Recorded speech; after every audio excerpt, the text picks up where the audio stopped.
Historically, the Ma community has depended on their cattle in meeting all their basic needs. Unfortunately, for the past 2 years, the land has been hit by severe drought affecting both the human and livestock population. During this period, a lot of pastoralists have had to sell their cattle at a throwaway price and in worst cases, lost them. Today we meet the Silonkois who have started exploring alternate ways of creating income from their piece of land. As we get to the compound, we find Reverend Silonkoi watering what remains of his goats.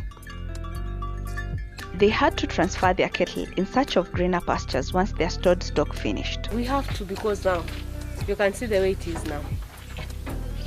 So even if you had tried so much to take care of the land, but when it stays like 2 years without rain, even the little grass that you had preserved, definitely it's going to be over. So it will force you to move now to a better place where there's pasture. What was once a boma full of cows now remains empty. Not only did the transfer dig into their pockets, it also had dire effect on the cows and the herdsmen. We depend on livestock, but for the last 2 years, it has not rained in our place. And then we kept on shifting from one place to another. We went up to Drought taking our livestock in search of pasture. And it was still unfortunate because we never got what we expected. The livestock died in big numbers. As a way to avoid this migration in future, they have started clearing shrubs in order to plant grass. They consulted an agricultural specialist who advised on what shrubs to get rid of and what to keep. In this way, they hope to improve feed availability, enhance livestock productivity, and generate income once they sell the grass to other livestock farmers. So we decided it's better now we change the type of farming. We shift to something else. Few cows, we paddock our land, then we see what we can be able to do. So that we can at least avoid this as the kids grow, because the kids are all in school. So who's going to be there to shift all these animals every time? Then we had to sit down and see, what do we do? So we started clearing this part at least, so that before the cows, maybe before the rain season, because now the short rain is already gone. So we're now expecting March, April and May. If it will rain even, because we are not so sure. So if it won't, then we do irrigation and we plant grass. Then we change the 100 livestock you have maybe to 10, but you never shift again.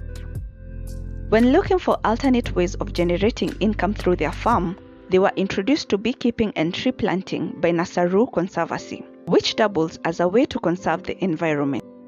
Unfortunately, the hives did not thrive as expected. We got hives also from an organization called Nasaru Conservancy. And this is an organization that deals with livestock, not livestock, but wildlife. And this is because in our place, in fact, the Maasais live with wildlife. We can say Maasais and wildlife, we are one. So when we wrote a proposal, we said that we wanted something different, tree planting and beehive.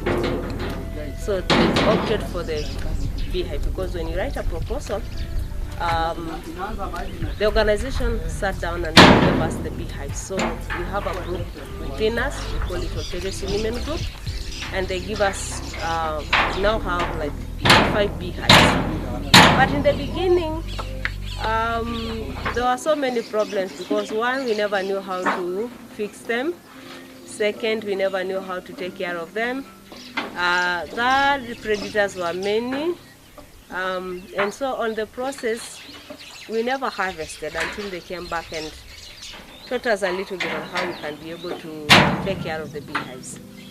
But also drought came, there was no rain, there was no flowers all over. So still, we never got what we expected. To ensure that this time they started off on the right foot, they decided to engage a beekeeping specialist.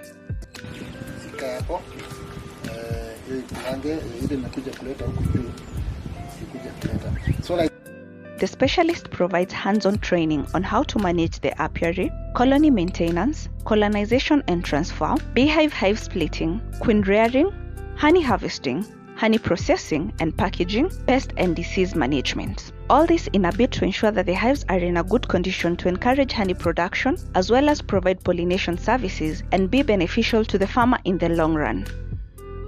Before we started the beekeeping, we had first to call the personnel who have a know-how.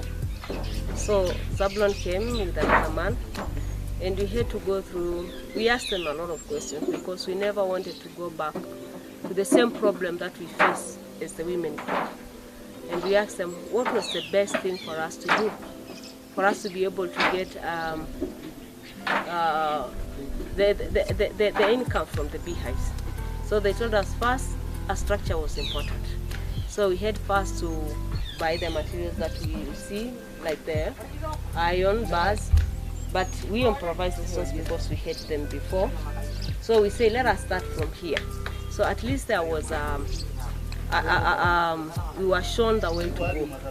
So that is why today you can see there is a structure, but we still have to do some things, but at least for the beginning, it is working.